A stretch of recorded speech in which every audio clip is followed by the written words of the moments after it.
Rotary प्रतिष्ठानचे नवनिर्वाचित अध्यक्ष आदरणीय डॉक्टर उपेंद्रजी तलाठी सर, या शाळेचं व्यवस्थापन गेली अनेक वर्ष अतिशय उत्तमपणे सांभाळणारे आदरणीय जोशी सर, संस्थापनेमध्ये आणि त्यानंतरच्या वाटचालीमध्ये ज्यांचं अतिशय मोलाचं योगदान होतं आणि याही पुढे त्यांचं मार्गदर्शन नियमितपणे लाभत राहणार आहेत. आज एका पुरस्कारासाठी ते मुंबईला असले तरी देखील त्यांचं स्मरण या ठिकाणी होणं मला गरजेचं वाटतं. ते आदरणीय बिपिन दादा सर, या महाविद्यालयाचं इथल्या शिक्षकांचं नेतृत्व करणाऱ्या मुख्याध्यापिका पटेल मॅडम, सर्वच रोटरी प्रतिष्ठानचे पदाधिकारी, विश्वस्त, सर्व शिक्षक, पालक आणि विद्यार्थी बंधूंनो आणि भगिनींनो, मी आज अतिशय भाग्यशाली स्वतःला समजतोय की रोटरी इंग्लिश मीडियम स्कूलच्या प्रांगणामध्ये या शाळेत चालणारे विविध उपक्रम, विविध प्रयोग पाहण्याची एक अपूर्व संधी आज मला प्राप्त झाली. आमचे डिस्ट्रीब्युटर आहेत संदीपजी करवा आणि त्यांचा परिवार.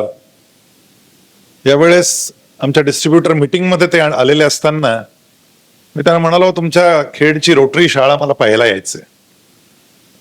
आणि त्यांनी लगेचच ही व्यवस्था बसवली आणि या कार्यक्रमाचं आयोजन केलं. या रोटरी विषयीचं आकर्षण मला वाटलं याचं एक मुख्य कारण आहे की तुमच्या इकडचे एक शिक्षक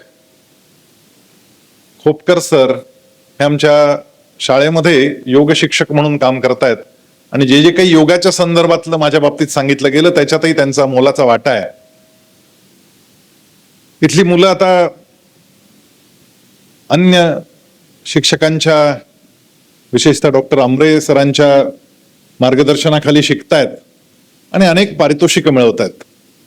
एकीकडे नीट आणि JEEच्या परीक्षांमध्ये, CA आणि CS परीक्षांमध्ये उत्तुंग यश मिळवणारी 10वी आणि 12वीचे अतिशय उत्तम रिझल्ट आणणारी शाळा. म्हणजे जर केवळ रिझल्ट म्हणून पाहिलं तर महाराष्ट्रातल्या ज्या 5-10 शाळा ज्या शिखरावर दिसतात त्यांच्यापैकी एक असणारी ही रोटरी इंग्लिश मीडियम स्कूल आहे. आणि मी काही इथे आलो म्हणून स्तुतीसुमनांची उधळण करतोय असं नाही आहे. जी फॅक्ट आहे, जी परिस्थिती आहे ती तुम्हाला सांगायला आलो. कदाचित अनेक वेळा असं घडतं की आपल्याकडेच असलेलं जे अप्रतिम असं रत्न असतं ते आपल्यालाच कळत नाही की हा हिरा आहे की पाचू आहे. आपल्याला तो दगड वाटतो आणि म्हणून बाहेरच्या कोणीतरी येऊन एखाद्या जव्हेरीनं त्याची ओळख सांगावी, हा खरा हिरा आहे. तसं हे रोटरी स्कूल आहे, हे मला अतिशय विनम्रतेनं तुम्हाला सगळ्यांना सांगावं असं वाटतं. आज मी शाळा पाहायला गेलो. शाळेची इमारत सुंदर आहेच, परंतु इमारतीवर शाळा घडत नसते, शाळा ठरत नसते. शाळा जी ठरते ती त्या मुलांनी काय पराक्रम गाजवला, ती मुलं कशी पुढे गेली याच्यावर शाळेचं कर्तृत्व ठरतं. आणि मग नृत्य असो, मल्लखांब असो, योग असो, संगीत असो, अशा विविधांगी गोष्टींमध्ये, क्रीडेमध्ये, नाट्य, कला, या सगळ्याच गोष्टींमध्ये ज्या ज्या मुलाला ज्या ज्या गोष्टींमध्ये रस आहे त्या त्या गोष्टींमध्ये त्याला पुढे जाता यावं यासाठी जी काही यंत्रणा उभी करावी लागते ती सगळी यंत्रणा रोटरी इंग्लिश मीडियम स्कूलनं खेड सारख्या छोट्याशा शहरामध्ये उभी केली. वर देवेंद्र आहेत आपल्या मुंबईमध्ये, त्यांच्यावर नरेंद्र आहेत, इकडे उपेंद्र आलेत. आता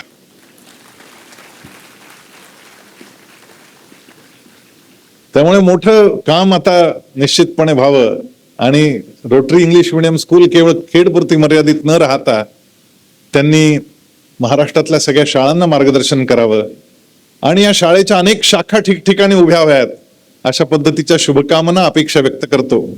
आणि आज मला जो विषय दिला गेलाय, जाणो गीता बनो विजेता, या विषयावर थोडं बोलतो. मुळात भगवद्गीता हा माझ्या आवडीचा विषय वयाच्या 48व्या वर्षी झाला. त्याचं कारण असं होतं की मुंबईमध्ये एक शिबिर होतं आणि स्वामी गोविंद देव गिरीजी महाराजांची काही व्याख्यानं भगवद्गीतेवर तिथे आयोजित केलेली होती. अतिशय अप्रतिम अशी ती व्याख्यानं झाली. आणि शेवटच्या दिवशी त्यांनी आम्हाला विचारलं की कोण कोण भगवद्गीता पूर्ण कंठस्थ करणार. माझा उत्साह एवढा वाढलेला होता, या 3 दिवसांमध्ये ती प्रेरणा आलेली होती आणि मी पटकन हात वर केला. मला वाटलं बहुतेक सगळं सभागृहच हात वर करेल. आणि मग इकडे तिकडे पाहिलं तेव्हा लक्षात आलं की 2-3 होतो आम्ही हात वर करणारे. आणि त्यामुळे ते 2-3 असल्यामुळे ते डोळ्यात भरले. त्यांना पुढे बोलावलं. स्वामीजींनी त्यांचा सत्कारही करून टाकला, आशीर्वाद देऊन टाकले आणि करा म्हणाले पाठ. मी घरी गेलो आणि पहिल्यांदा भगवद्गीतेचं पुस्तक जे देवघरामध्ये पोथी म्हणून खाली ठेवलेलं होतं, कधीतरी गीता जयंतीच्या दिवशी बाहेर काढून त्याच्यावर फुलं बिलं आम्ही वाहायचो, ते बाहेर काढली पोथी आणि वाचायला सुरुवात केली. पहिला जो श्लोक आहे तो त्या अंध पिता असलेल्या धृतराष्ट्राचा, जो कौरवांचा पिता आहे, आणि त्यानं त्या मंत्र्याला विचारलं, त्याच्या धर्मक्षेत्रे कुरुक्षेत्रे समवेतायुत्सवः मामकाः पांडवाश्चैव मामकाः, माझी पोरं, माझी माझी माझी पोरं. त्याच्यामध्ये सगळा तो मीपणा होता. माझी पोरं काय करतायत त्या पांडवांच्या सोबत. खरं म्हणजे पांडव पण त्याचीच मुलं आहेत, कारण पांडवांचे बाबा, या धृतराष्ट्राचा भाऊ पंडू हा निधन पावलेला आहे. आणि त्यामुळे भाऊ निधन पावलेला असेल तर त्या भावाची मुलं हे आपली म्हणून सांभाळायची असतात. परंतु धृतराष्ट्राला स्वतःच्या मुलांच्या मोहात आणि त्या आंधळेपणात, कारण आंधळेपणा केवळ त्याचा तो शरीराचा आंधळेपणा नव्हता, तो मननही आंधळा झाला. आणि त्यानं विचारलं त्या मंत्र्याला की मला जरा सांग तर खरी की धर्मक्षेत्रावर, त्या कुरुक्षेत्रावर नेमकं काय चाललंय. आणि मग नंतर दुसरा श्लोक आला, संजय उवाच. मी म्हंटल अरे आपलं नाव आलं. त्याचं नाव संजय होतं त्या मंत्र्याचं. आणि त्याची कहाणी अशी आहे की त्याला दूरदृष्टी प्राप्त झालेली होती. आता ही दूरदृष्टी म्हणजे काय, दिव्य दृष्टी होती ती. तर महर्षी व्यासांनी त्याला ते दिव्य दृष्टीचं वरदान दिलं होतं की युद्ध चाललंय तोपर्यंत तुला युद्धभूमीवर जे काही चाललंय ते या महालात बसून तुला दिसेल आणि तू तुझ्या राजाला ते सगळं सांगू शकशील. आणि म्हणून त्याला ते दिव्य दृष्टी प्रदान केलेली. त्या हॉलमध्ये बसून आपण टीव्हीवर एखादी मॅच पाहावी तसं रणांगणावर चाललेलं युद्ध पाहत पाहत तो रनिंग कॉमेंट्री स्वतःच्या राजाला, धृतराष्ट्राला देत होता. आणि त्यानं सांगायला सुरुवात केली. मग ती सुरुवात झाली. त्यानंतर अर्जुनानं त्याला सांगितलं कृष्णाला की बाबा रे, माझा रथ जरा दोन्ही सेनांच्या मध्ये घे.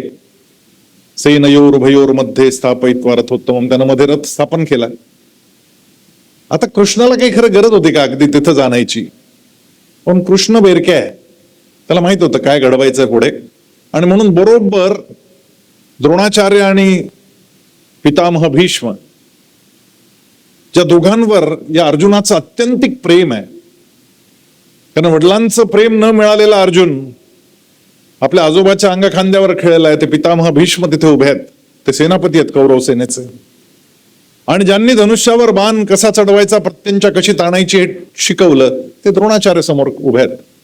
त्या दोघांना पाहून हा गडबडला. म्हणजे किती गडबडला, रडायला लागला. असं उल्लेख आहे, अश्रुपूर्णा कुलेक्षण. अश्रूंनी रडत होता अर्जुन की मला नाही जमणार आहे, मी चाललो इथून, मला काही करायचं नाही, मी युद्ध करणार नाही, मी संन्यास घेतो, मी आत्महत्या करून टाकतो, मी असा उभा राहतो निहत्ता, हेच मला मारून टाकतील. असं सगळं वर्णन त्या पहिल्या अध्यायामध्ये आहे. आणि मग पहिला अध्याय संपला. आणि पहिला अध्याय किंबहुना सगळेच अध्याय पुढचे जे आहेत ना, त्यांच्या शेवटी एक फार मजेशीर असा शब्द येतो, त्याला पुष्पिका असं म्हणतात. प्रत्येक अध्यायाच्या शेवटी ते असतं, ओम तत्सदिती श्रीमद भगवद्गीता सुपनिषत्सु ब्रह्मविद्यायाम योगशास्त्रे. यावर मी नंतर बोलीन. योगशास्त्रे तर योगशास्त्र आहे. कृष्णार्जुन संवादे अर्जुन विषाद योगो नाम प्रथमोध्याय. अर्जुन विषाद नावाचा हा पहिला अध्याय संपला. आणि त्यामध्ये त्याच्या आधीचं जे वाक्य शब्द आहे कृष्णार्जुन संवादे, मी परत पानं उलटी करून पाहिली. म्हटलं कृष्ण काही बोललेलंच नाही पहिल्या अध्यायात, एकही शब्द कृष्णानं उच्चारलेला नाही. धृतराष्ट्रानं विचारलं, त्या संजयानं उत्तर दिलं आणि अर्जुन रडायला लागला.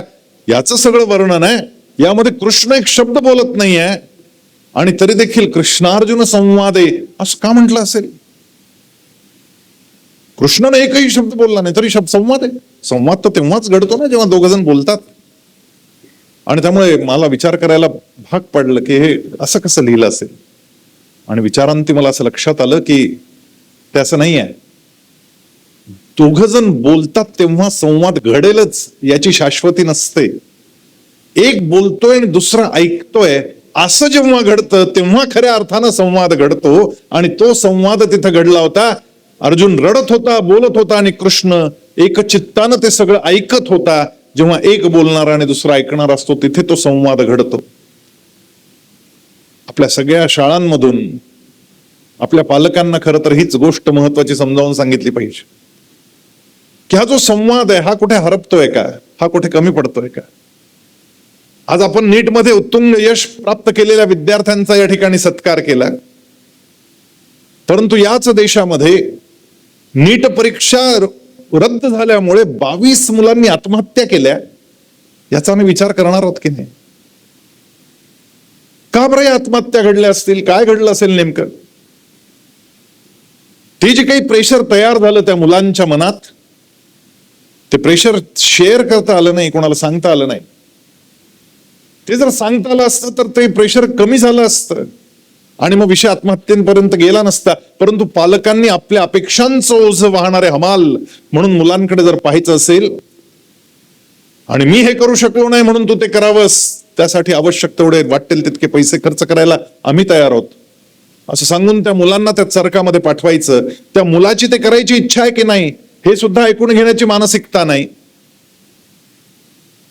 मी आमच्याकडच्या लहान लहान मुलांना एकदा चित्र काढायला सांगितलं होतं. पहिली दुसरीतली मुलं होती. त्या मुलांना सांगितलं चित्र काढा घराचं. पण घराचं चित्र काढायला सांगितलं की साधारणपणे मुलं असं चित्र काढतात. एक झोपडी असते, त्याच्या बाजूला एक नारळाचं झाड असतं, मागच्या बाजूला असे डोंगर असतात, त्या डोंगराच्या मधोमध एक कसा सूर्य उगवत असतो, तो अर्धा तासा वर आलेला असतो. असं पूर्ण वर आलेला सूर्य सुद्धा मी पाहिला नाही आजपर्यंत चित्रात. त्या मुलांना मी स्पष्ट सांगितलं की असं नाही चित्र काढायचं, आज जरा चित्र वेगळं काढायचं, घराच्या आतलं चित्र काढायचं. माझ्या घरात काय काय आहेत, वस्तू कोणत्या आहेत, माणसं काय करतायत, त्याच्यात काय बोलणं चाललंय, ते सगळं दाखवायचं. मुलांनी चित्र काढलं. जरा वेळाने शिक्षकांनी ते चित्र माझ्यासमोर आणून दिलं. सगळी चित्रांचा गठ्ठा आला. मी ती चित्र बारकाईनं पाहत होतो आणि माझ्या असं लक्षात आलं की त्या सगळ्या मुलांचं चित्र एकसारखं आहे. मी त्या मॅडमना विचारलं, म्हटलं मॅडम कॉपी केली की काय, एकमेकांचं पाहून चित्र काढलं का, सगळ्यांचं एकसारखं चित्र कसं आलं.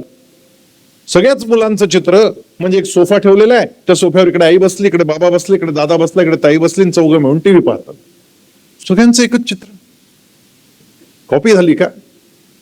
त्या मॅडमने मला सांगितलं नाही सर, घर घर की कहाणी आहे, असंच आहे सगळीकडे, सगळ्यांचं हेच चाललंय. मी ती चित्र बारकाईनं पाहत होतो. चित्र वाचायची असतात मुलांची, नुसती पाहायची नसतात. ती चित्र वाचता वाचता माझं एक चित्र जरा विचित्र वाटलं म्हणून त्या मुलाला बोलवायला सांगितलं. एक मुलगी होती ती लहानशी, तिला बोलून आणलं गेलं. मी त्याला तिचं चित्र दाखवलं आणि म्हटलं हे तुझं चित्र नीट बघ, या चित्रामध्ये काहीतरी चुकलंय, काहीतरी गडबड आहे, बारकाईनं बघ. तिनं नीट पाहिलं आणि सांगितलं एकदम बरोबर आहे माझं चित्र, काही गडबड नाही. मी म्हंटल का असं कसं सांगतेस, हे बघ तू तुझ्या स्वतःला कान काढलेस, तुझ्या दादाला पण तू कान काढलेस, पण तुझ्या आईला आणि बाबांना कान काढायला तू विसरली आहेस, काय कारण आहे. ती म्हणाली बरोबर आहे, मी बरोबरच काढलं. म्हटलं म्हणजे काय, त्यांना ऐकू येत नाही का. नाही, ऐकू येतं त्यांना, ऐकू येतं पण ऐकून घेत नाहीत, ऐकू येतं पण ऐकून घेत नाहीत म्हणून कान काढलेले नाहीत, कान नाहीच आहेत त्यांना. या मुलीचं हे वाक्य माझ्या मनात घर करून राहिलं. आणि मला आठवलाय अजून एक दिवस, ज्यावेळेस मी माझ्या पीएचडीची प्रश्नावली भरून घेत होतो मुलांकडून, आणि मुलांना अनेक प्रश्न विचारले जायचे. त्यात एक प्रश्न होता, तुमच्या दिवसभरातला सगळ्यात आनंददायी वेळ कोणता असतो. अनेक प्रकारचे ऑप्शन्स दिलेले होते. क्रिकेट खेळताना असतो, संगीत वाजवताना असतो, गाणं म्हणताना असतो, गणित सोडवताना असतो, नाचताना असतो, वगैरे वगैरे बरेच ऑप्शन्स आहेत. त्यात सर्वाधिक टिकमार्क झालेलं जे ऑप्शन आहे ते ऐकल्यानंतर तुम्हाला आश्चर्याचा धक्का बसेल. सगळ्यात जास्त मुलांनी जे टिकमार्क केलं होतं ते आम्ही ज्या वेळेस बसमध्ये असतो तो आमचा सगळ्यात आनंददायी वेळ असतो असं म्हटलं. म्हणजे घरातून शाळेत येताना मधल्या काळात मुलं सगळ्यात आनंदी आहेत. म्हणजे घरची आई आणि शाळेतल्या त्या बाई यांच्यामध्ये मुलं खुश आहेत. मी विचारलं असं काय? त्यानं सांगितलं ते आम्हाला बोलूच देत नाहीत. शाळेमध्ये पण हाताची घडी तोंडावर बोट, तर गपचूप बसावं लागतं. आणि आई पण सारख्या सूचना, सासू सारख्या सूचना. पण शाळेमध्ये येताना बसमध्ये त्या रिक्षामध्ये असं कोंडलेलं जरी असलं ना, खूप मुलं असली तरी देखील इतका गप्पा होतात आमच्या, आणि आमचं मनातलं सगळं सांगतायत आम्हाला. ही जी अभिव्यक्ती आहे, हे मनातलं सांगणं जे आहे,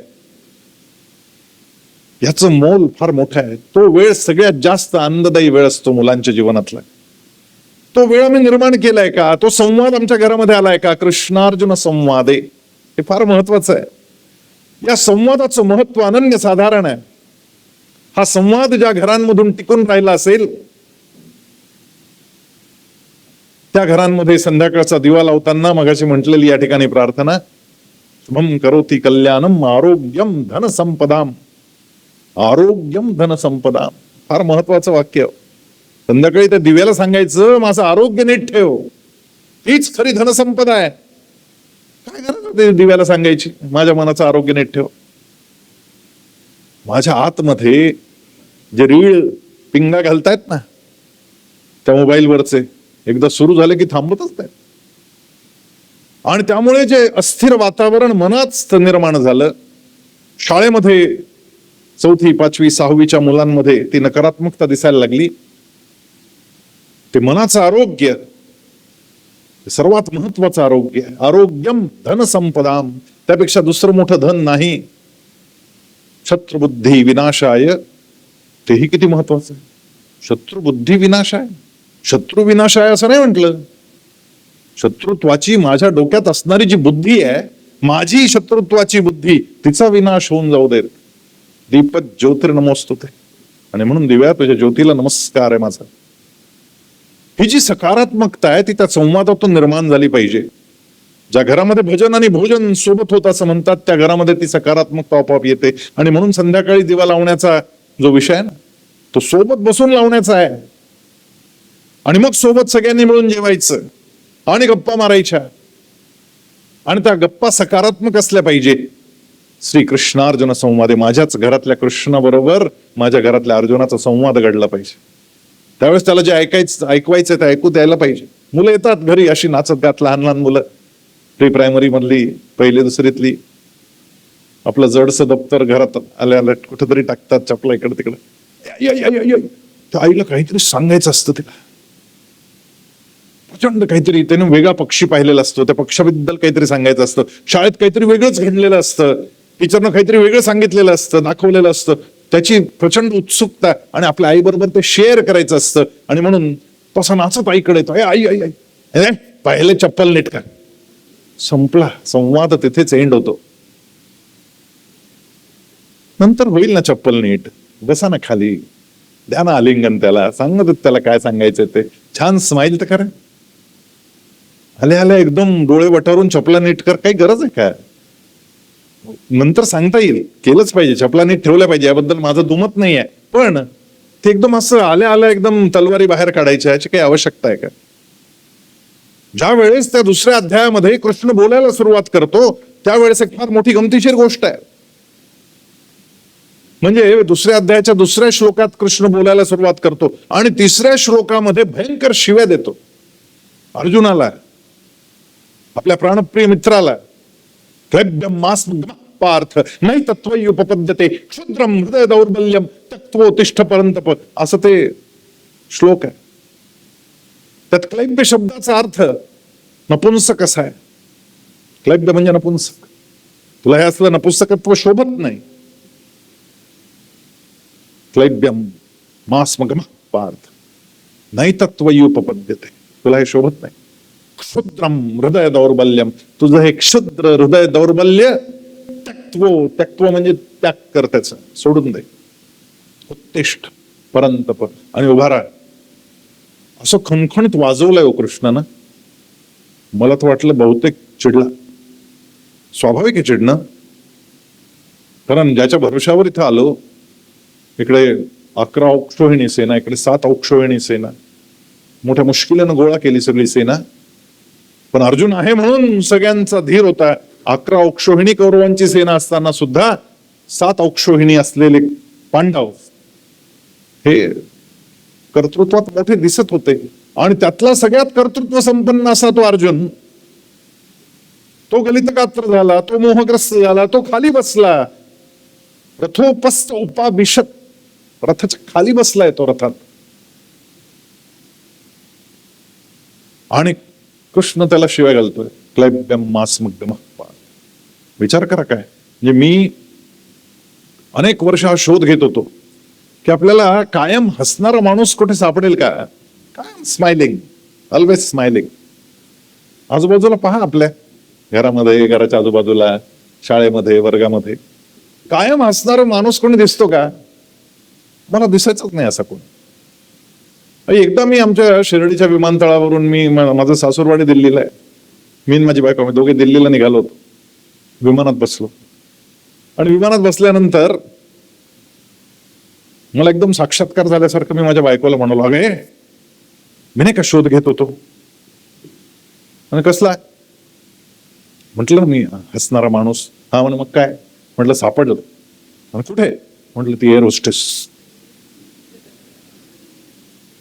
त्यांनी माझ्याकडं असं पाहिलं, म्हणजे महाभारताचं युद्ध ते विमानातच होतं की काय आता, अशी परिस्थिती निर्माण झाली. ती लगेच सावरली, म्हणाली चुकीचं आहे. म्हटलं कसं काय. तर तुम्ही फक्त पुढून येणारी पाहता, मागे जाणारी पाहत नाही म्हणे. मागे वळून पहा, मागे जाणारी हसत नसते. मग मी खरंच मागे वळून पाहिलं. सर्व्हिस कंप्लीट होऊन जाणारी एअर होस्टेस जी असते ती न हसताच जाते. मग कोण आहे असा की जो कायम हसतोय. आणि त्याचं उत्तर या दुसऱ्या अध्यायात सापडतं. हे जे सगळं बोललाय कृष्ण, क्लैब्यम मास्मग्धम पार्थ वगैरे वगैरे, त्यानंतर संजयानं त्याच्या बॉडी लँग्वेजचं वर्णन केलेलं आहे. आणि तो त्या धृतराष्ट्राला सांगतो, मी जे पाहतोय ते सांगतो तुला. हा जो कृष्ण आहे ना, हा कसा आहे. प्रसन्निव भारत सेनयोर उभयोर मध्ये विषीदंतमिदं वचः. हा हसतोय आणि हसता हसता विषादानं ग्रस्त झालेल्या अर्जुनाला या दोन्ही सेनांमध्ये उभं राहून हसत हसत हे बोलतोय. अरेच्छा, म्हणजे एवढे शिव्या ज्या घातल्या त्या हसता हसता घातल्या आहेत. पोरांना शिव्या घालायला हरकत नाही, पण त्या हसता हसता घालण्याचं कौशल्य प्राप्त करावं लागेल शिक्षकांना पण आणि पालकांना पण. की स्माइलिंग फेस. आपल्या मित्रांना आपल्याला बावळट म्हटलं ना हसता हसता, वाईट नाही वाटत, पण ते हसता हसता म्हटलं पाहिजे. ते जर रागावून म्हटलं तर गडबड आहे. आणि मुळात राग हीच गडबड आहे. कारण 3ऱ्या अध्यायामध्ये त्या अर्जुनानं विचारलं, माझा शत्रू कोण आहे मला जर सांग. दुर्योधन आहे की दुःशासन आहे, कोण आहे माझा शत्रू. आणि त्यावेळेस कृष्णानं जे उत्तर दिलंय फार कमालीचं आहे. कृष्ण सांगतोय, काम एष क्रोध एष रजोगुण समुद्भव महाशनो महापापमा विद्येन मिह वैरिनम. तुझे सगळ्यात मोठे वैरी जर कोणी असतील तर ते कोण आहेत. तुझ्या काम वासना आहेत, तुझ्या कामना आहेत. काम एष क्रोध एष, आणि तुझा राग आहे. मी तो उडालोच. म्हटलं अरे, आपण असा विचारच नाही केला कधी. आपला शत्रू राग आपल्याच आतमध्ये बसलाय. आपला शत्रू आपल्या आतमध्येच आहे. I have to deal with it. त्याच्या बरोबरचं युद्ध मला करावं लागणार आहे. आणि कृष्णानं सांगितलं, तुझा शत्रू बाहेर नाही, तूच तुझा आहे शत्रू आणि तूच तुझा मित्र आहे. आणि तुला जर तुझं काही भलं करायचं असेल तर तुलाच उठावं लागेल. उद्धरेत आत्मनात्मानम नात्मानम वसादयेत आत्मैव ह्यात्मनो बंधुर आत्मैव रिपुर आत्मनः आत्मैव ह्यात्मनो बंधू. तूच तुझा बंधू आहेस, मित्र आहेस. आत्मैव रिपू, रिपू म्हणजे शत्रू. आत्मैव रिपुर आत्मनः, स्वतःचा तूच तुझा शत्रू पण आहेस. तू ज्यावेळेस चिडतो त्यावेळेस तूच तुझा शत्रू झालेला असतो. आणि त्याच्या पुढे जाऊन अजून भयंकर सांगितलं. त्यानं सांगितलं की नरकात जायचे 3 दरवाजे आहेत. नीट ऐकून घे. या 3 दरवाजातून नरकातच प्रवेश होतो. त्रिविधन नरकस्येदन द्वारन नाशनमात्मनः त्रिविधन नरकस्येदन द्वारन. नरकाची 3 दरवाजे आहेत. 3. काम क्रोधस तथा लोभस तस्मादेतत् त्रयं त्यजेत. काम क्रोध आणि लोभ हे ते 3 दरवाजे आहेत, त्यामुळे या तिघांचा त्याग कर असं म्हटलं. आता हे ज्या दिवशी मी वाचलं त्याच दिवशी संध्याकाळी आमच्या एका मित्राच्या वडिलांचं निधन झालेलं, म्हणून त्याच्या घरी उद्याची तयारी काय करायची म्हणून पाहायला आम्ही सगळी मित्रमंडळी गेलो होतो. तिथं नेमकी ती पोथी चालली होती. आता असा प्रसंग असला ना की काहीच नाही करता येत, गपचूप बसावं लागतं. ते पंडितजी पोथी सांगत होते. गरुड पुराण नावाची पोथी होती. भयानक होतो. तुम्ही कोणी ऐकलं असेल मला माहित नाही. त्याच्यामध्ये नरकाचं वर्णन आहे आणि नेमकं तेच चाललं होतं. आणि मी सकाळी हे वाचलेलं होतं की आपण चिडलो की आपण नरकाच्या दरवाजात असतो. त्यानं सांगायला सुरुवात केली, एक वैतरणी नावाची नदी असते. ती काही साधी नदी नाही आहे. ती मलमूत्र पू वगैरे असं घाण सगळी त्याच्यामध्ये. त्याच्यातून त्या नरकाच्या दरवाजाचा रस्ता आहे आणि तिकडून ओढत नेतात. बोट बीट काय नाही येत. दोरखंड बांधतात, तुम्हाला ओढत ओढत नेतात आणि नरकाच्या दरवाजासमोर उभे करतात.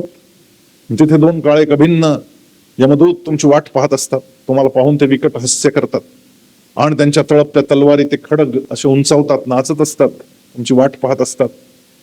आणि तुम्ही तिथे पोहोचले की तुमचा शिरच्छेद करतात. तुमचं मुंडकं तुमच्या धडाविरुद्ध धडा वेगळं करतात. आणि एक जण मुंडकं धरतो, एक जण धड नाचवत नाचवत आत नेतो आणि आतमध्ये उकळत्या तेलाची कढई असते. त्या कढईमध्ये ते दोन्ही टाकले जातात आणि त्यांची भजे बनवले जातात. म्हटलं हे काय आपल्या बुद्धीला पटत नाही भाई, असलं कुठे असतं का? मेला आधी जाळून टाकला खालीच त्याला तिकडं, आणि आता काय करताय इकडे? कस काय त्याचा शिरच्छेद केला? मला रात्री झोप येईना, पण तुम्हाला खरं सांगतो, कारण ते जे ऐकलं ना ते भयंकर होतं आणि मी रागीट होतोच. त्यामुळे आपल्या रागामुळं आपण असं आपलं मुंडकं उडणार, आपलं भजे होणार, असं सगळं चित्र मला दिसायला लागलं असं समोर.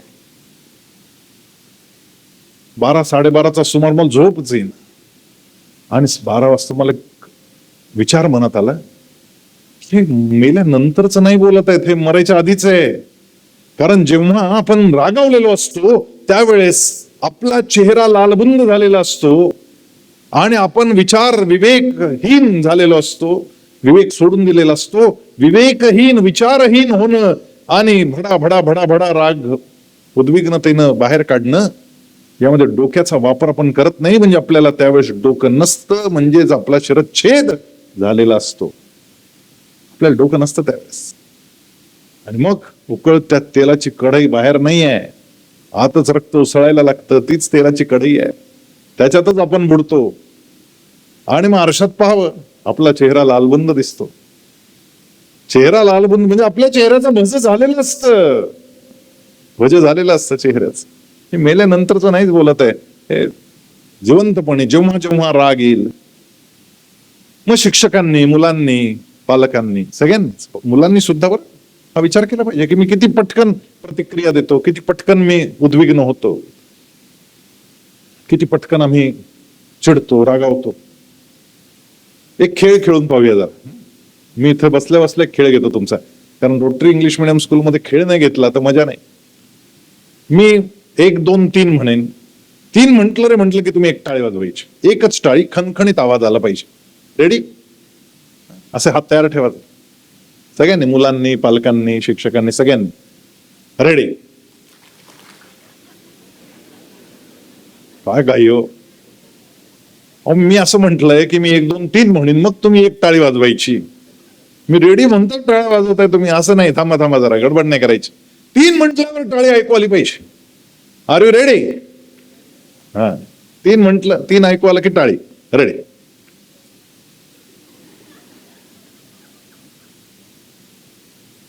अहो, खेडच्या या भूमीविषयी मगाशी मंडलिक सरांनी इतकं भरभरून सांगितलं. किती भारतरत्न, किती विचारवंत, किती लोक इथे लोक बदलायला येतात माहितीये का? आणि मी पण आज खरं इथे बदलायला आलोय. त्यामुळे थांबा थांबा थांबा, 3 म्हटलं की वाजवा. रेडी? चलो, आर यू रेडी? 3 ऐकू आलं की टाळे वाजवायची. 1, 2.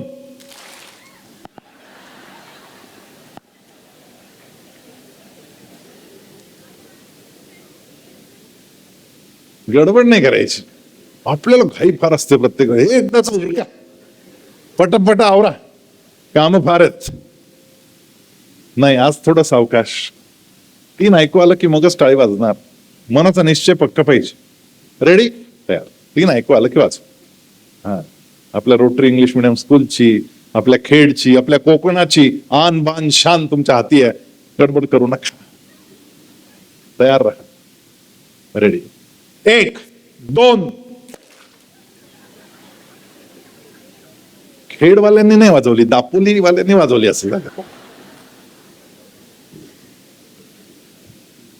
पण चिपळूणहून दापोलीहून मुलं आपल्याकडे येत आहेत. इथं आल्यानंतर ते बदलले नाही तर काय उपयोग आहे? ते बदलू आज आपण. त्याचं कारण आहे, टाळी का वाजते माहितीये का? 1 आणि 2 याच्यात जितकं वेळेचं अंतर असेल ना, तितकंच वेळेचं अंतर 2 आणि 3 मध्ये असतं. असं गृहीत धरून 3 ऐकू यायच्या आत आपण टाळी वाजवून मोकळे होतो. आज मात्र पॅटर्न चेंज. आता नीटचा पण पॅटर्न चेंज होणार आहे बरं. Pattern change. 1 आणि 2 मध्ये जितकं वेळेचं अंतर आहे त्यापेक्षा वेळेचं अंतर 2 आणि 3 मध्ये मी वाढवलंय. आणि त्यामुळे 3 ऐकू आल्यानंतर आपल्याला सवय लहानपणापासून लागली. आणि सवय हा शब्दच मोठा गमतीदार आहे ना. वय, जसं वय वाढतं तशी जी वाढते त्याला सवय म्हणायचं. आणि लहानपणी 1 आणि 2 तालात आम्ही म्हणायचो, 1 1चा, 2 2चे, 3 3चे, असं तालबद्ध म्हणताना 2 आणि 3 मधलं अंतर 1 आणि 2 इतकंच असणार असं मी गृहीत धरतो. पण आज बदलायचं ठरलंय. निश्चय मनाचा पक्का लागतो. 12व्या अध्यायामध्ये कृष्णाने सांगितलं, मला तेच भक्त आवडतात जे मनाचे दृढ निश्चयी असतात. यतात्मा दृढ निश्चय. त्यामुळे 3 ऐकू आल्यावरच मग टाळी वाजवायची. त्यामुळे कानात प्राण पाहिजे, मनात निश्चय पाहिजे. आणि 3 ऐकू आलं की मगच टाळी. चला, राहा तयार, आपण बदलूया. कारण आपला आदर्श सगळा महाराष्ट्र घेणार आहे. खेडमधून ही मोठी शिक्षण क्रांती घडत जाणार आहे. रेडी, तयार. 1 2 3. ते बहुतेक घाटावरचे आले, ते एकच.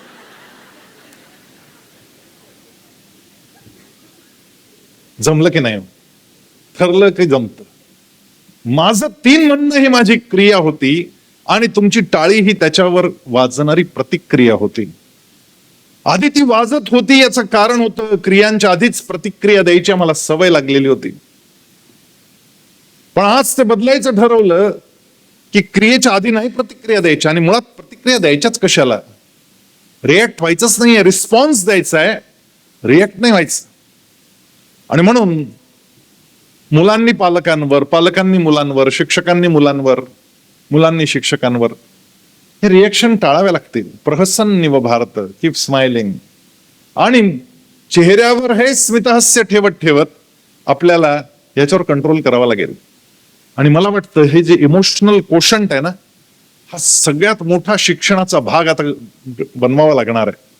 कारण ज्या पद्धतीनं एआयचं आक्रमण मागच्या 2-3 वर्षांमध्ये आपल्यावर झालं, जो शिरकाव झालेला आहे एआयचा, टेक्नॉलॉजी आमूलाग्रपणे बदलते बाहेरची.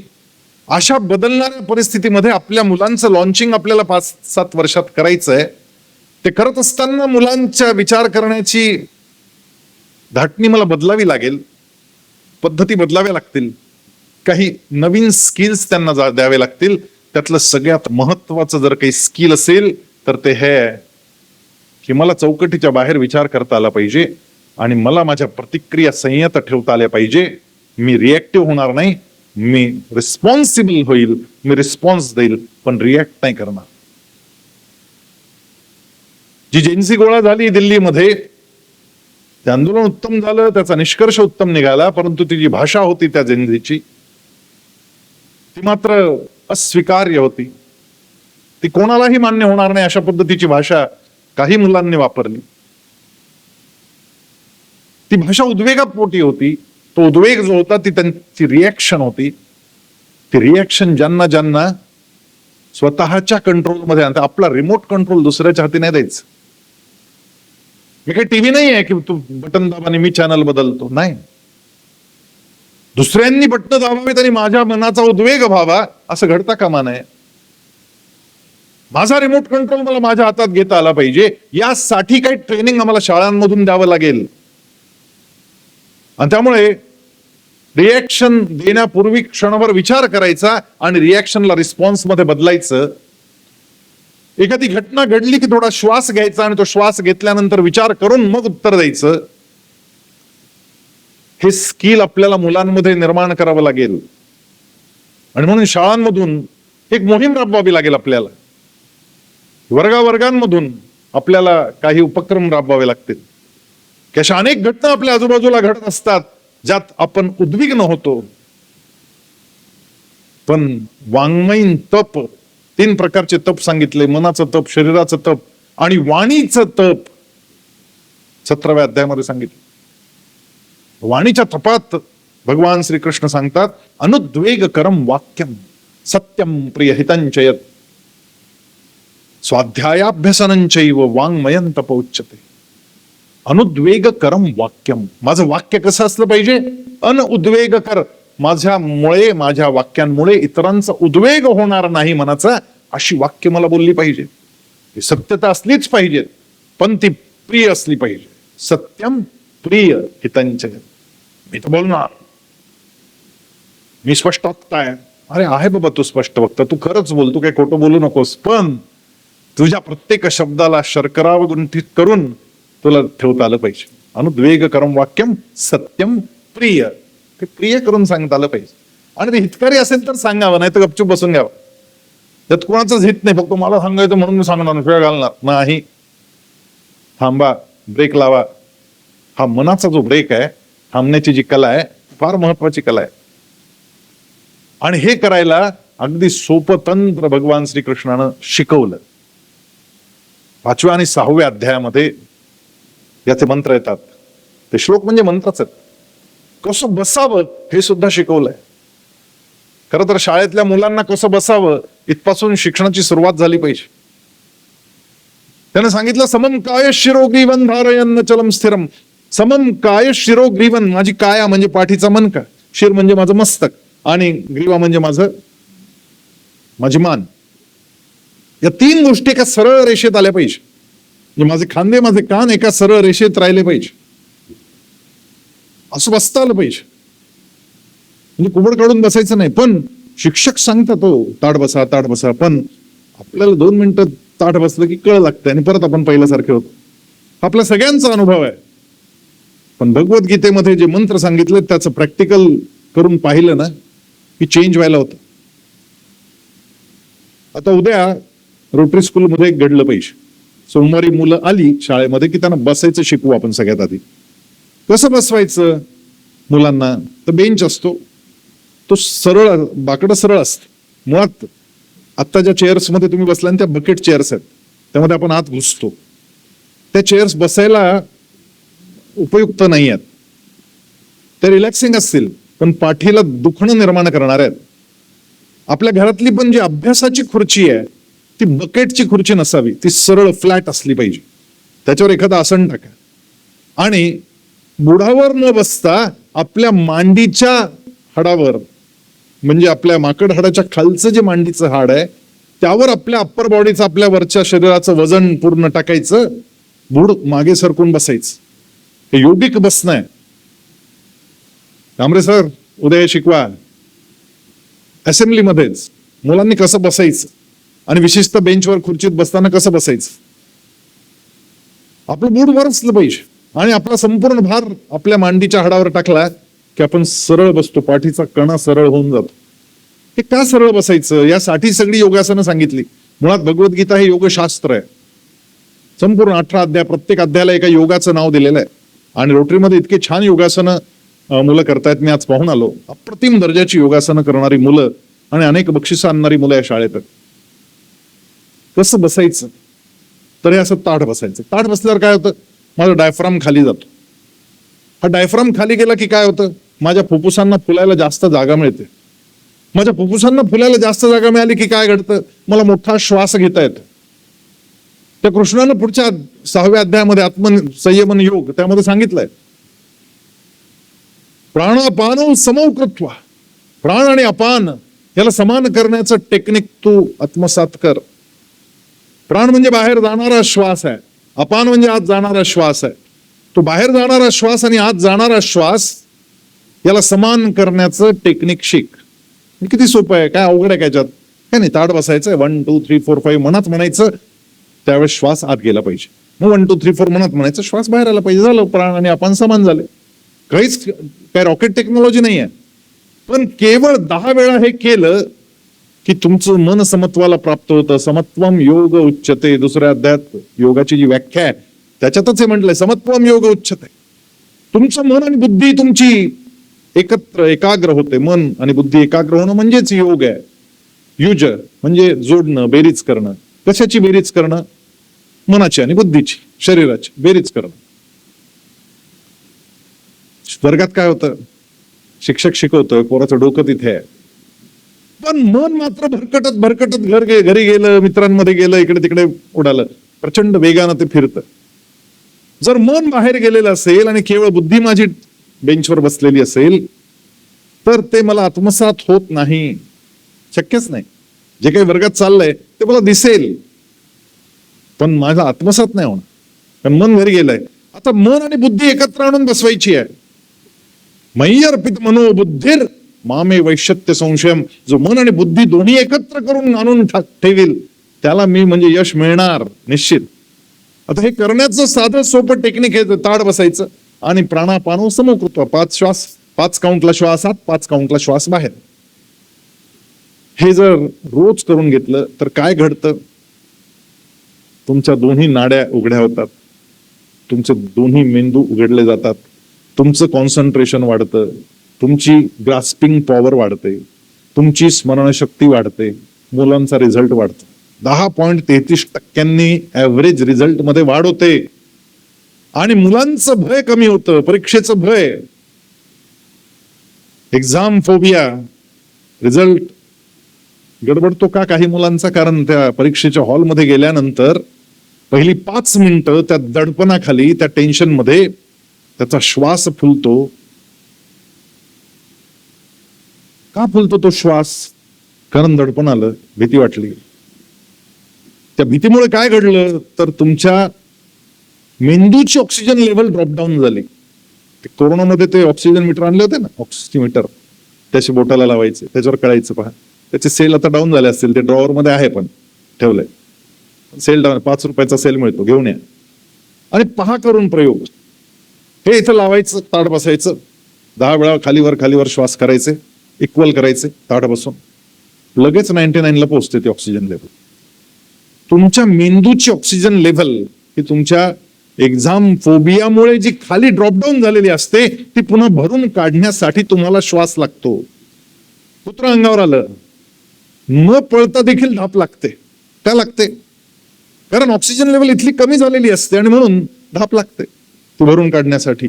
तुमची रेस्पिरेटरी सिस्टीम ऑटो काम करते आणि आपोआप धाप लागते आणि तुम्ही ऑक्सिजनची लेवल परत नॉर्मलाइज करता. पण त्या 5 मिनिटांमध्ये, सुरुवातीच्या परीक्षेच्या 5 मिनिटात, कारण पहिला प्रश्न वाचला आणि तोच नेमका आउट ऑफ सिलेबस आला, झाला घोळ तिथे. मग दुसरा येत होता पण त्याचं उत्तर आठवेन असं झालं, कारण इकडे बॅलन्स संपला, तुमचा ऑक्सिजनचा बॅलन्स कमी झाला. घरी पाहुणे येणार असल्यावर आणि विशेषतः इराक युद्ध, तेच काय अमेरिका आणि ते इस्रायल सुरू झालं आणि आमच्याकडे टाक्या कमी येतील की काय असं वाटायला लागलं. म्हणून आमच्या आईनं काय केलं, 2 टाक्या घरात आणून ठेव, भरलेली पाहिजे. पाहुण्यांना, अरे बाबा पहिले टाकी भर, ती गॅसची टाकी भरून ठेवते आई, भरलेली टाकी घरात आहे की नाही चेक करून ठेवते.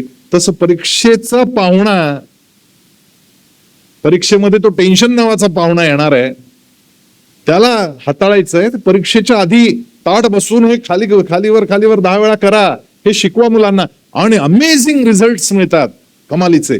इंटरव्ह्यूच्या आधी पण करा.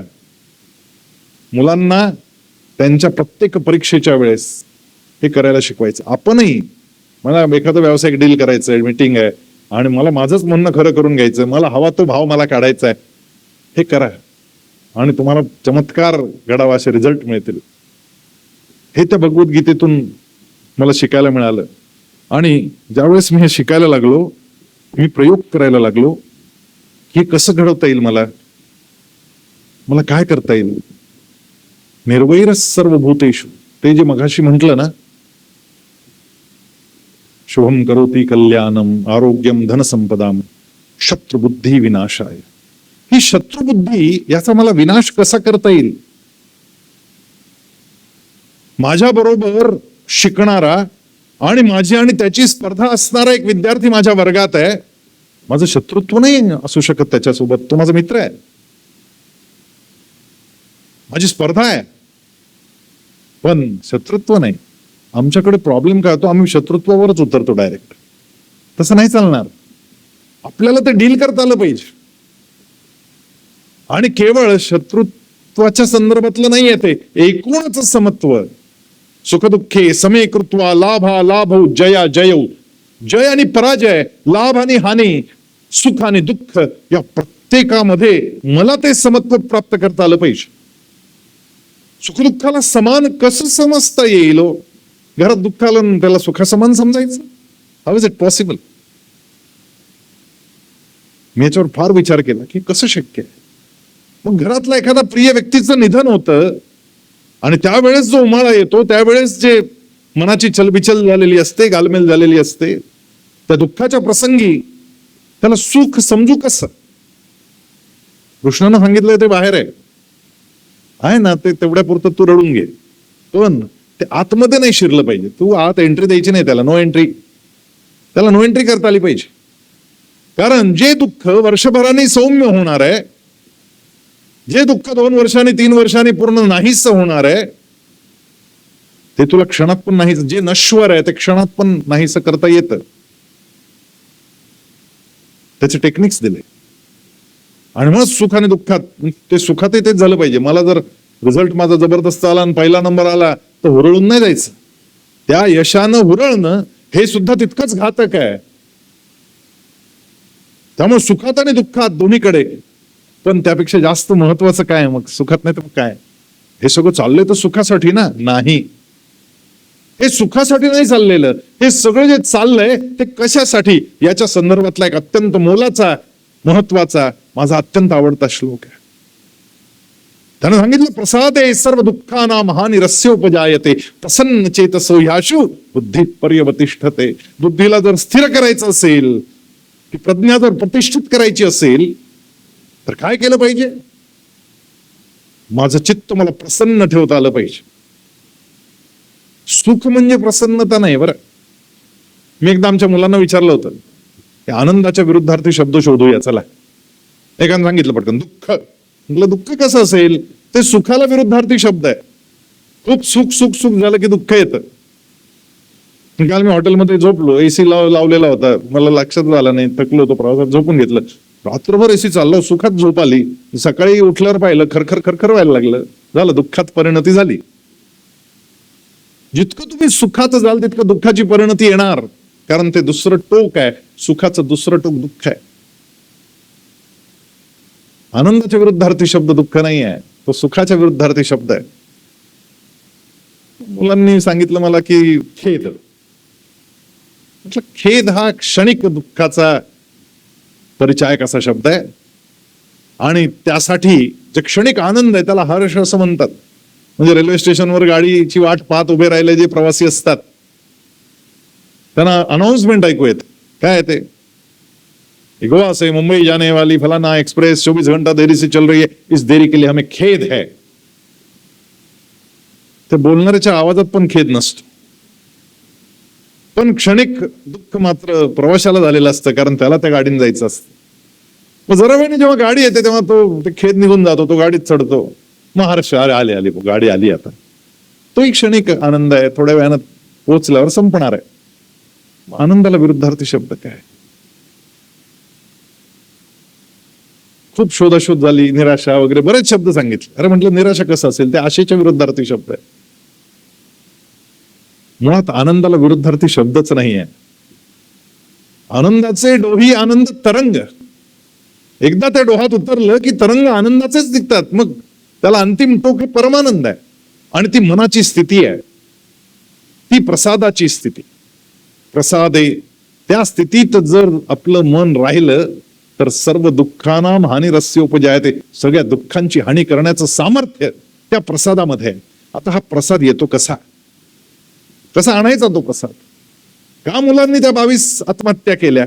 कारण त्यांना ते आनंददायी वाटत नव्हतं, त्यांना दुसरं काहीतरी करायचं होतं. त्यांच्यात कोणीतरी एक छान चित्रकार होता, पण त्याला आई वडिलांनी बळ त्याला नीट करायला लावलं. मग एक परीक्षा थांबली, यानं लगेच आत्महत्या करून मोकळा झाला. कारण जे आत होतं ते बाहेर काढायची त्याला सवलत मिळाली नाही. आतमध्ये चित्रकार होता, तो बाहेर येईना. आतमध्ये खेळाडू होता, त्याला बाहेर आणता आलं नाही. आमच्याकडे एकदा पालक आले 2 मुलांना घेऊन, आई वडील दोघेही, 2 मुलं. आधी मला भेटायला आले, म्हणाले हॉस्टेलला घालायचं. म्हटलं घाला. ते म्हणे नाही, असं आमची अट आहे. मग काय? पण हा जो मोठा मुलगा आहे ना, त्याला काहीच जमत नाही. म्हटलं तुम्ही कशाला सांगताय, ते शाळा ठरवेल ना. नाही म्हणाल तुम्ही सांगून ठेवतो, म्हणजे आधीच सांगून ठेवलं. बरं, 2दा रिपीट केला, पण याला काही गणित जमत नाही. पण आमची अट आहे, हा लहान फार हुशार आहे, याला सगळं जमतं. तुम्ही दोघांना ठेवणार असाल तरच आम्ही यांना ठेवू. म्हटलं ते शाळेत पाठवा तुम्ही, तिकडे ठरवतील काय करायचं. दोघं गेले शाळेमध्ये, रिझल्ट त्याची परीक्षा वगैरे झाली, दोघांना प्रवेश दिला.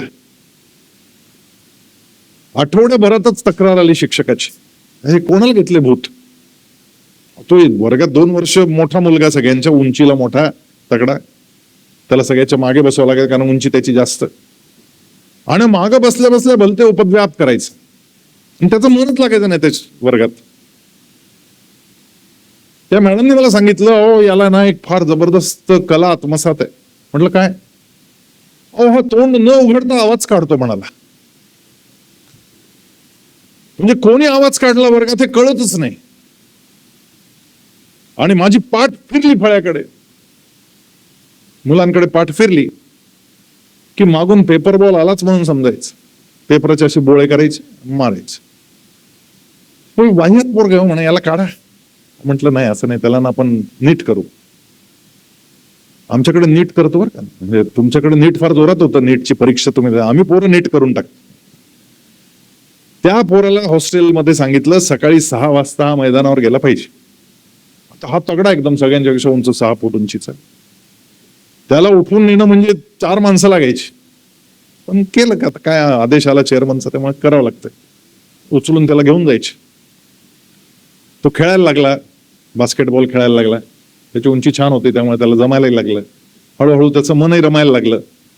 त्याला सकाळ संध्याकाळ 2 वेळा 2-2 तासाचा स्पोर्ट्स दिला, 4 तास खेळायचं. खेळणं फार महत्वाचं आहे. खेळण्यानं चित्तवृत्ती तुमच्या सगळ्या स्थिर होणार आहेत. आणि त्यामुळे मैदानावरचा खेळ हा एवढा महत्वाचा आहे की 10वीचा पेपर ज्या दिवशी त्या दिवशी सुद्धा मुलांनी मैदानावर जाऊन खेळलंच पाहिजे. काय करणार आहे त्या मुलांना तुम्ही? खेळ बंद करताय 8वीत असताना का? आता फाउंडेशन कर आणि मग IIT ला जा आणि मग 35व्या वर्षी अटॅक. काय त्या पोराला जगू द्या ना भरपूर, त्याने दीर्घायुषी व्हावं. त्याला का बरं स्टेन टाकायची हौस आली? तो खेळला पाहिजे, त्यानं उत्तम खाल्लं पाहिजे. त्यासाठी आपल्याला काही विशेष मेहनत करावी लागणार आहे. तू 4 तास त्या पोराला खेळायला पाठव. चांगला रगडून घ्यायचा, घामोघाम करायचा त्याला, म्हणजे त्याचं डोकं दुसरीकडे चालायचंच बंद करा, इतकं खेळवलं पाहिजे. असं करून त्याला पाठवलं. त्याचं सिलेक्शन झालं बास्केटबॉलच्या टीम मध्ये. भेटला मला, सर आय गॉट सिलेक्टेड. म्हटलं व्हेरी गुड. आता शाळेची प्रतिष्ठा तुझ्या हातात आहे. You don't worry sir, I am there. त्याचं काय कॉन्फिडन्स वेगळाच असायचा त्या पोराचा. झालं, तो आमच्याकडेच, ते नेमकी त्या वर्षी जिल्ह्याच्या मॅचेस आमच्याकडेच होत्या. मी उद्घाटनाला गेलो आणि मॅच पाहायला थांबलो. पहिलीच मॅच आमची वर्सेस दुसरी शाळा होती. या पोरानं धपाधप 40 बास्केट केल्या आणि 52 वर्सेस 2 या स्कोरने ती शाळा हरवली. आला भेटायला, सर कसं वाटला? 40 बास्केट केले. अरे म्हटलं कमाल आहे, पण खरी कमाल तो नॅशनलला गेला पाहिजे तर आहे. झालं, त्याला ते चॅलेंज त्यानं घेतलं. स्टेटला तो परत निवडला गेला नॅशनलसाठी. ही बातमी जेव्हा शाळेत आली की नॅशनलसाठी निवडला गेला, नॅशनलला जाणार आहे, त्यावेळेस आमच्या शाळेमध्ये एक परंपरा आहे की त्याचं खूप कौतुक केलं जातं. त्याची गाडी आत आल्या आल्या त्या सिक्युरिटी गार्डनं सेकंड केला. म्हणाला कमाल केली तू, काय जिंकला, सिलेक्ट झाला. यस म्हणा, मस्त. उतरला गाडीतून, तिथला माळी होता, तो बागेतून एक फुल घेऊन आला, त्याला हातात फुल दिलं. कमाल आहे म्हणाला, मी कधीच फुलं तोडत नाही पण आज तुझ्यासाठी तोडलं, कॉंग्रॅच्युलेशन्स. तिथून मेस मध्ये जेवायला गेला, ते मेसचा मॅनेजर गुलाबजामुनची वाटी घेऊन आला. तो म्हणाला आज कोणालाच नाही, फक्त तुला गुलाबजामुन घालणार. वर्ग खुश. असेंब्लीमध्ये तर ढोल ताशे वाजवून स्वागत होतं. मी दुपारी पोहोचलो, दुपारी गेलो तिथे, तर मी त्याच्या वर्गात गेलो अभिनंदन करायला. पुढच्या बेंचवर बसला होता. मी हळूच मॅडमला विचारलं, म्हटलं मॅडम आज पण याला शिक्षा दिली का पुढे बसायची? नाही म्हणाले, जेव्हापासून हा डिस्ट्रिक्टवरून पुढे गेलाय ना तेव्हापासून हा पुढेच बसतोय आणि गणितही चांगलं करायला लागला आता. हे फार महत्वाचं आहे. स्वधर्मे निधनम श्रेय परधर्मो भयावह. आपलं आतून जे निघतंय ना त्याला बाहेर काढायचं. पेन्सिलचं शिसं असतं ना, आपण त्याला टोक करतो, आतलं शिसं बाहेर येतं. आतलं शिसं बाहेर आलं तर चांगलं चित्र निघतं. मुलांचं चरित्र चांगलं घडवायचं असेल ना ते आपल्याला करावं लागेल. त्याच्या आत काय ते शोधावं लागेल. एखादा चित्रकार असतो, एखादा नर्तक असतो, एखादा संगीतकार असतो, एखादा क्रीडापटू असतो, आतमध्ये काय ते ज्याला बाहेर काढता येईल त्या मुलाच्या जीवनात आनंद निर्माण होतो. मी अनेक वेळा मुलांना विचारतो की सहलीला जायचं असतं आणि शाळेत पहाटे 5 वाजता बोलवले असतो आणि आपण आईला सांगून झोपतो की आई मला उठव बरं, मला ट्रिपला जायचं, पहाटे 5ला पोहोचायचं, आंघोळ करायचं, 4ला उठव. आई उठवायला येते त्याच्या 5 मिनिटं आधी आपल्या आतला गजर वाजलेला असतो आणि 4ला 5 कमी असतानाच आपण उठतो की नाही उठत? त्या दिवशी थकवा येत नाही आपल्याला. का नाही येत? कारण मनाचं काहीतरी करायचं असतं, जे मनात असतं ते करायचं असतं. मनात आहे ते बाहेर काढणं, याच्यात सगळ्यात जास्त आनंद आहे. आणि त्यामुळे आपल्या मुलांनी नेमकं कोणती लाईन धरली पाहिजे असं बिलकुल विचार करू नका. चित्र काढतोय म्हणजे काय बरोबर नाही, त्याची लाईनच चुकली, असं नाही हो. आमच्याकडे एक होता चित्रकार, त्याचं चित्र कायम आर्ट एक्झिबिशन मध्ये सगळ्यात फ्रंटला असायचं, इतकं अप्रतिम चित्र काढायचं. आणि आई मात्र दरवर्षी रडत यायची माझ्याकडे, म्हणायची त्या पोराला काही गणित जमत नाही हो, 10वीची तरी परीक्षा पास करेल का? म्हटलं काळजी करू नका, चांगलं चित्र काढतो, काढू द्या. काय घरी आलं की चित्र काढत बसतो. म्हटलं काढू द्या. त्यामुळे काय तुमचं आम्हाला पटत नाही. म्हटलं नका पटू द्या, नंतर पटेल. 10वीच्या परीक्षेमध्ये 92% मार्क पडले त्या पोराला, बरे मार्क पडले. 11वी 12वीत काय करायचं? म्हटलं राहू द्या, कॉमर्स करेल. म्हटलं काही बिघडत नाही, त्याला नाही आवडत ना गणित, सायन्स सोडून दे, कॉमर्स करेल, पण त्याला आपण काही चित्रकलेच्या स्पर्धांमध्ये घालू. आमच्याकडे 9वीत असताना मुलं ठरवतात मला काय करायचं. त्याने ठरवलं मला NID मध्ये जायचं, national institute of design. NID मध्ये जाऊन मी मोठा चित्रकार, आर्टिस्ट, डिझायनर होणार असं त्याचं स्वप्न होतं. पण 12वीला त्याला NID ला काही प्रवेश मिळाला नाही.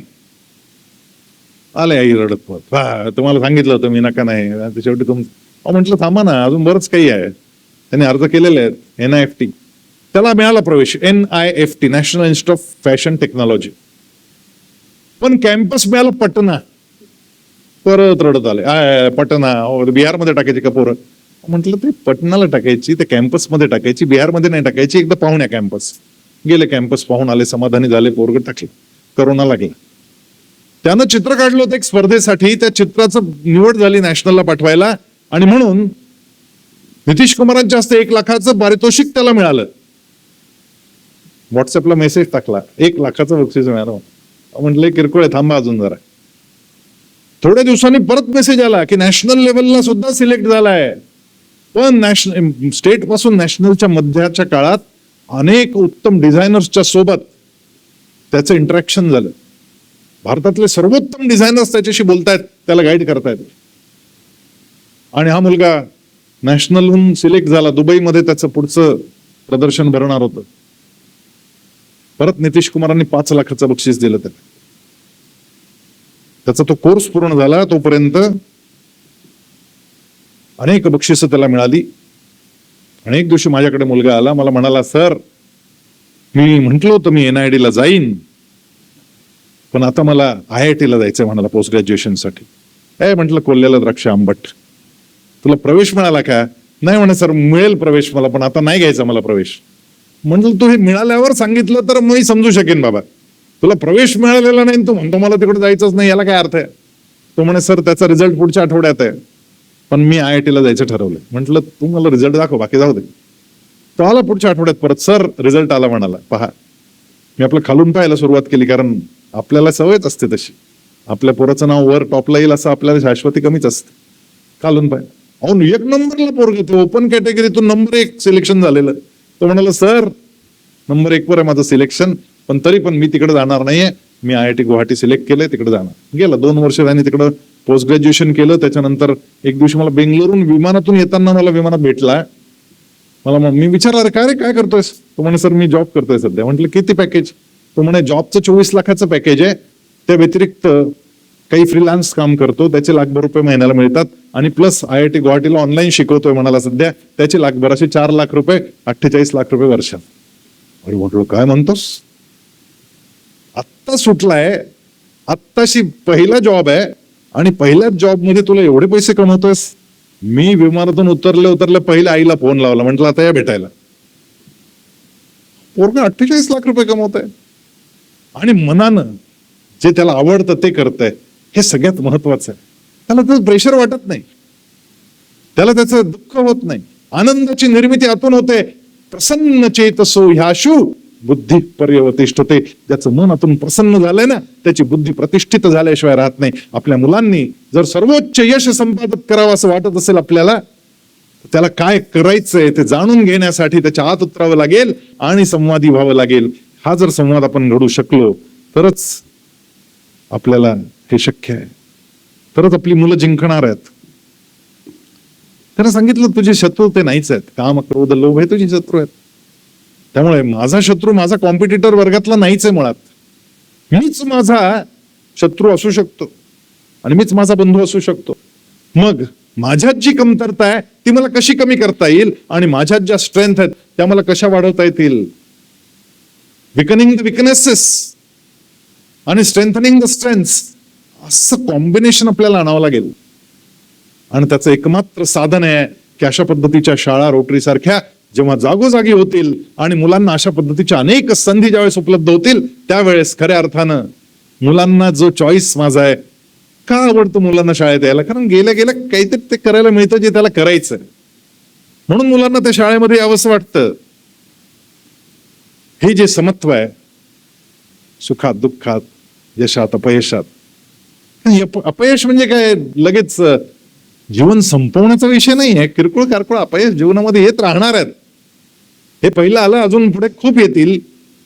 तुला ते पचवता आले पाहिजे. हे नकार पचवता येणं फार महत्वाचं आहे. आम्ही नकार पचवायची सवयच बंद केली. मला आठवतं, मी पुण्याच्या SP कॉलेजच्या हॉस्टेलला शिकायला होतो, आणि वडिलांचा एवढा प्रचंड मोठा व्यवसाय, गर्भ श्रीमंत, सोन्याचं चमचा घेऊन जन्माला आलो असं लोक मला म्हणायचे. तर मी 18 वर्षाचा होणार होतो तेव्हा वडिलांना, त्यावेळेस काय मोबाईल वगैरे नव्हता, आमच्या गावात फोन पण नव्हता, त्यावेळेस पत्र लिहावी लागायचे. मी पत्र लिहिलं, मी आता 18 वर्षाचा होणार आहे, हे आकुर्डीच्या त्या बजाज शोरूममधलं कोटेशन आणलेलं आहे, तुम्ही मला मोटरसायकल, ते बजाज कावासाकी, त्या कालची बजाज कावासाकी गाडी मला घ्यायची, तर तुम्ही मला ती बजाज कावासाकी घ्यायला एवढा पैसे पाठवा. दिलं वडिलांना पत्र. त्यांनी कधी नाही म्हटलं नव्हतं आयुष्यामध्ये, त्यामुळे ते लगेच मिळेल याची शाश्वती. त्यामुळे मित्रमैत्रिणींमध्ये सांगून ठेवलेलं होतं आपल्याला गाडी मिळणार.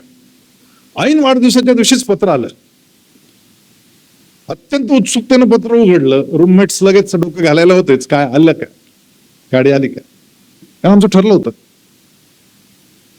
आतमध्ये डोकून पाहिलं, DD, त्यावेळेस DD चालायचे, तर DD काही नव्हता. मग पत्र बाहेर काढलं.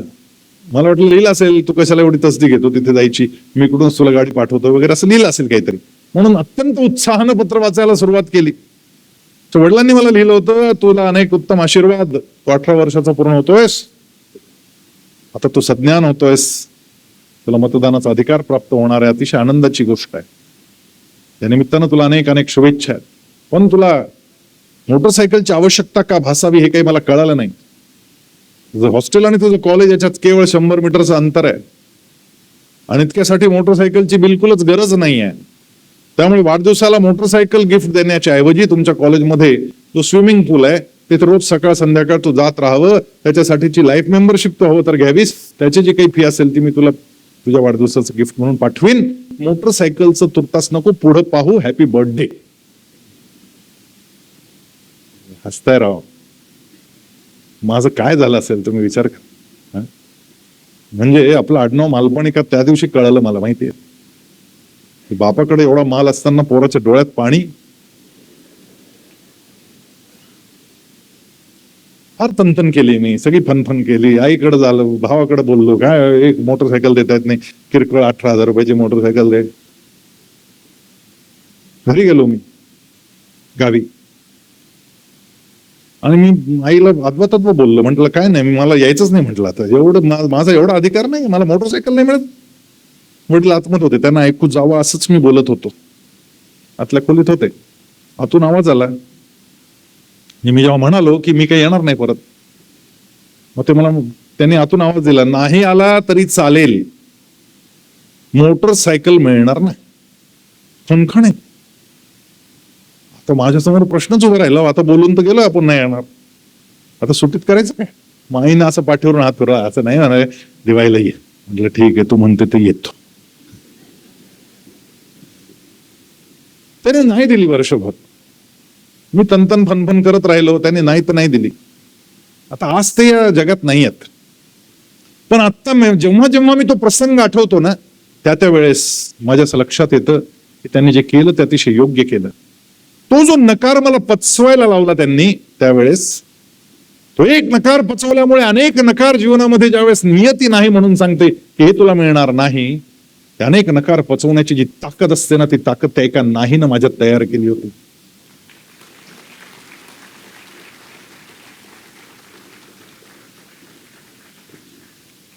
त्यामुळे असं आपल्याला मुलांना शिकवावं लागणार आहे, हे करावं लागणार आहे मुलांसाठी. सगळंच भरभर उपलब्ध करून देणं. आता परवा मुंबईत होतो मी, काही खरेदी करायची होती, बायकोनं सांगितली यादी म्हणून गेलो होते डिपार्टमेंटल स्टोअर मध्ये. माझं लक्ष असतं बारीक, कुठे काय चाललंय पाहायला, पाहत होतो. एक पोरग ज्या गोष्टीवर हात ठेवेल त्या ट्रॉलीमध्ये लगेच ती वस्तू आई बाबा टाकत होते. अरे म्हटलं कमाल आहे, पोरग लगेच दिसतंय, हवं ते मिळतंय, हवं ते मिळतंय. त्या मुलाने एका गाडीवर हात ठेवला, ही गाडी घ्यायची.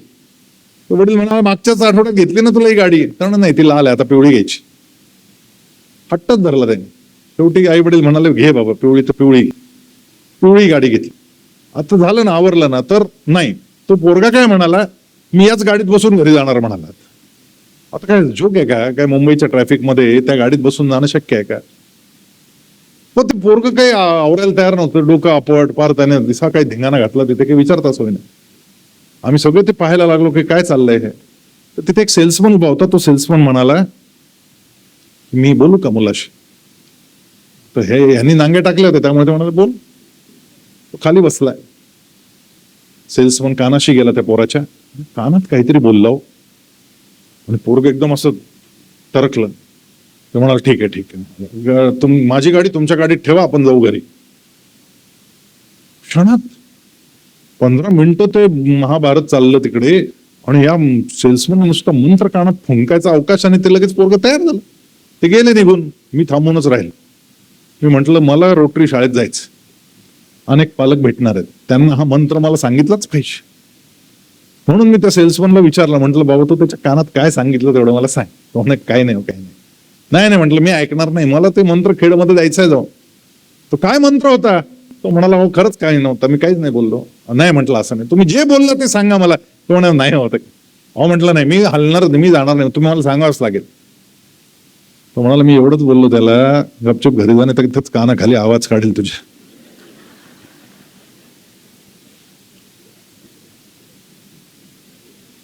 हे अनफॉर्च्युनेटली आता शिक्षकांना नाही बोलतायत बरं का, त्यामुळे ही जबाबदारी पालकांची आहे. हे असला फालतूपणा जो आहे ना, हा नाही सहन करायचा. पण आम्ही हतबल झालोय, आम्ही लगेच शरणागती पत्करतो, असं नाही आहे. आता तुमची मुलं मोठी झाली आहेत, नेटबीट झाली, त्यांची लाईन लागली, तुम्ही लकी आहात. पण नव्या पालकांना माझा हा संदेश निश्चित पोहोचवा, खास करून जे प्री प्रायमरी शाळेमध्ये आहेत, त्यांना हे सांगा की मुलांना नकार पचवायची ताकद त्या मुलांमध्ये निर्माण होणं हे फार महत्वाचं आहे. आणि सगळं करत असताना शेवटी मनाचं समाधान, ते आत्मिक समाधान, त्यातला आनंद तो कशात आहे हा शोधून काढावा. आम्ही लर्न गीता नावाचा एक प्रोग्राम सुरू केलाय, फ्री आहे. आणि त्यामध्ये सकाळी 4 ते रात्री 2 वाजेपर्यंत कोणत्याही वेळेत तुम्हाला हव्या त्या वेळेत, तुम्हाला हव्या त्या भाषेत 14 भाषांमधून कार्यक्रम चालतो. 40 मिनिटं फक्त रोज गीता समजावून घ्यायची. आणि ती पाठही करायची. आता आमच्या ताई इथे आल्यात, काय नाव आहे ताई? अर्चना जोगताई. 18 अध्याय पाठ केलेत. एक मिनिट या ना वर जरा. हा, आम्हाला जरा इन्स्पिरेशनच आहे हो, हे काही सोपं काम नाही.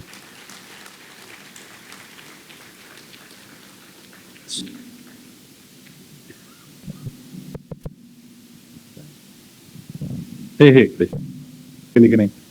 सगळं अध्याय पाठ केले. हो, श्लोकांक श्लोकार्थ आज चालू आहे. म्हणजे मी जे शिकलोय ना ते मी गीतावरतीपर्यंत शिकलोय, ते माझ्यावर एक पायरी आहे. श्लोकांक त्या श्लोकांक म्हणजे गीता विचक्षण असं सर्टिफिकेट मिळालं असेल. आणलंय का? हो, आणलं. अरे बाप, गीता विचक्षण नावाचं सर्टिफिकेट.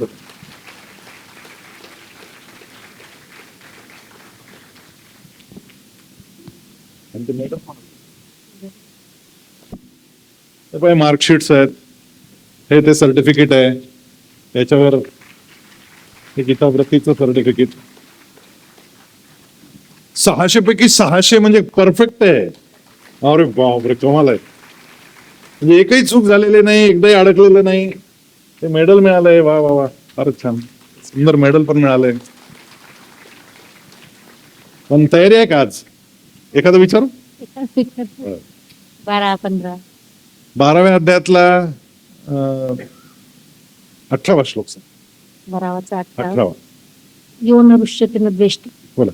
यो न रुष्यति न द्वेष्टि न शोचति न कांक्षति शुभाशुभ परित्यागी भक्तिमान्यस्य मे प्रियः. यो न हृष्यति न द्वेष्टि. जो आनंदानं असं नुसतं उड्या मारायला लागत नाही. न द्वेष्टि, तो द्वेषही कोणाचा करत नाही. यो न हृष्यति न द्वेष्टि न शोचति, शोकही करत नाही. न कांक्षति, आकांक्षाही करत नाही. शुभाशुभ परित्यागी, शुभ अशुभ जे काही घडेल त्या सगळ्यांना तो सहजपणे घेतो. तोच मला प्रिय वाटतो. वा वा वा वा, कमाल आहे. हे गळ्यात घाला, छान फोटो काढाय. तुमच्या बरोबर माझा फोटो नाही केला. I am the authority to give this certificate.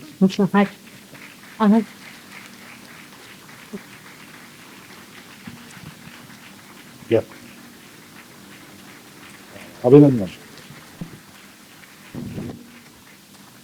यांना काय सल्ला द्याल? सगळ्यांनी केलं पाहिजे का हे?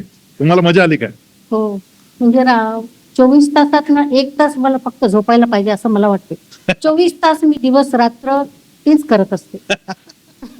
1 तास फक्त मला झोपायला मिळालं असतं तर बरं झालं असतं. परमेश्वर मला 24 तासाच्या ऐवजी 25 तासाचा दिवस रात्र पाहिजे. या पोरांनी नीट केली तसं यांनी हे केलंय. असं आहे. हो, हे अवघड आहे. असं हे काय करणं अपेक्षित पण नाहीये. सगळ्यांनी करावं असं सांगणंही नाहीये. पण नाही, त्यांनी ते करायला उत्साहानं पाहिजे. केलंय. सगळ्यांनी करायला पाहिजे. आणि त्याला वेळ वय लागत नाही. वेळाची आणि वयाची पण अट नाहीये. 82 वर्षाच्या एका महिलेनं आता परवाच्या दिवशी ते केलं. क्षेत्रावरती कुरुक्षेत्रमध्ये आम्ही सगळे भेटलो होतो. तिथे 1500 लोक यांच्यासारखे आले होते, ज्यांनी पूर्ण भगवद्गीता पाठ केली. 1500 लोक तिथे आले आणि आम्ही सोबत सगळ्यांनी मिळून तिथे म्हटली भगवद्गीता. त्यात रामदेव बाबा आले होते, स्वामी गोविंददेव गिरीजी महाराज होते, एक गीता मनीषी म्हणून महाराज होते. आणि त्यांनी आम्हाला सांगितलं की अहो, यांची परीक्षा घेणं इतकं कठीण आहे, ही आमचीच परीक्षा आहे म्हणाले. हे काय तुमचं छान चाललंय, चालू द्या, असं शेवटी त्यांना म्हणावं लागलं ज्ञानानंदजी महाराजांना. तर अद्भुत, कमाल आहे तुमची. तुम्हाला सॅल्यूट आहे, अभिनंदन आहे. तर हे आपण शिकलं पाहिजे. फ्री आहे. learngita.com असं त्या साईटचं नाव आहे. learngita.com, GEETA. तुम्हाला आश्चर्य वाटेल, ते रिदमिक ब्रिदिंग ज्यावेळेस सुरू होतं, ज्यावेळेस तुम्ही हे भगवद्गीता म्हणता, त्यातून अनेक प्रकारच्या व्याधींवर आपोआप इलाज व्हायला लागतो. आमच्याकडे एक घटना अशी घडली की फेशियल पाल्सी ज्याला म्हणतो, की पॅरलाइज्ड चेहरा असतो. 28 वर्ष पॅरलाइज्ड असलेला चेहरा 6-7 महिने नियमितपणे भगवद्गीता म्हटली आणि ओके झालाय. ओके. अशी अनेक उदाहरणं आहेत. मुलांना उत्तम गुण तर मिळतातच आहेत, पण एक शेवटचं उदाहरण सांगतो आणि थांबतो. कारण यत्र योगेश्वर कृष्णो यत्र पार्थो धनुर्धरः तत्र श्री विजयोर भूतीर ध्रुवा नीतिर्मतिर्मम. जिथे योगेश्वर कृष्णाचं योग आहे आणि जिथे धनुर्धारी पार्थाचा कर्मयोग आहे, असा योग आणि कर्मयोग एकत्र झाला की विजय प्राप्त होतोच होतो. नेपाळच्या एका ताईचा फोन आला. ती म्हणाली, माझ्या मुलाला समजावून सांगा हो, तो फार डिप्रेशन मध्ये गेला. म्हटलं काय झालं? म्हणे हॉवर्ड परीक्षेसाठी त्याला एंट्रन्ससाठी त्यानं 2 वेळा अटेम्प्ट केला, 12वीला 98% आहेत, 10वीला त्याला 99.6% होते सीबीएसई. उत्तम गुण मिळवतोय पण हॉवर्ड क्रॅक होत नाही आणि त्यामुळे डिप्रेशन मध्ये गेला. तुम्ही बोला. म्हटलं द्या त्याला फोन. त्याला म्हटलं आता याच्या पुढे अजून एक अटेम्प्ट असा कर की ऍडमिशनसाठी नाही करायचं, ऍडमिशन नाही मिळाले तरी चालेल पण अभ्यास चांगला होईल आणि इतर अनेक चांगल्या विद्यापीठांना त्याचा प्रवेशासाठी उपयोग होईल, असा एक अटेम्प्ट दे. तो म्हणजे कसं काय? म्हटलं काय नाही, कर्म करायचं आणि अपेक्षा नाही करायची फळाची. कर्मण्येवा अधिकार असते मा फलेषु कदाचन, ते वाक्य आठव म्हटलं. आणि एक अटेम्प्ट कर, अनपेक्ष शुचिर दक्ष उदासीनो गतव्यता, अनपेक्ष हो म्हटलं. त्यानं तिसरा अटेम्प्ट दिला. त्याला गोष्ट सांगितली होती मी. एकदा बिरबल आणि अकबर दोघेही जंगलात गेले आणि त्यांना तिथे शिकार करायची होती, पण पाऊस पडला म्हणून एका झाडाखाली थांबावं लागलं आणि विचित्र असं दृश्य त्यांनी पाहिलं. एक युवक पळत धावत आला आणि नाल्याच्या पलीकडून त्यानं एक अशी लॉंग जंप मारली आणि थेट नाल्याच्या इकडच्या तीरावर तो आला. आपला घोडा सुद्धा इतकी लांब उडी मारणार नाही हे अकबराला माहित होतं आणि म्हणून त्याला जवळ बोलावलं आणि सांगितलं, अरे कमाल आहे, तू एवढी लांब उडी मारलीस, मला परत पाहायची आहे तुझी लांब उडी, आणि तू जर ही लांब उडी परत मारलीस तर मी तुला एक सोन्याची मोहर देईन. आणि बिरबल खुदकन हसला. अकबरानं बिरबलाकडे चरकून पाहिलं. हसतोयस? तो म्हणाला, क्षमा खाविंद, माफ करा, तू उडी मारून दाखव. मारशील? तो म्हणे, नक्की मारणार, रोजचं काम आहे माझं. नाही म्हणे, ती डोक्यावरची मोळी जी आहे लाकडाची ती तशीच डोक्यावर ठेवून मारायची. बिलकुल मारतो म्हणाला, काही काळजी नाही. आणि त्यानं पळायला सुरुवात केली आणि आता तो उडी मारण्यासाठी उडणार, त्या उड्यात सटकला, चिखलात पाय अडकला आणि बिरबल परत हसला. अकबरानं बिरबलाकडे परत पाहिलं.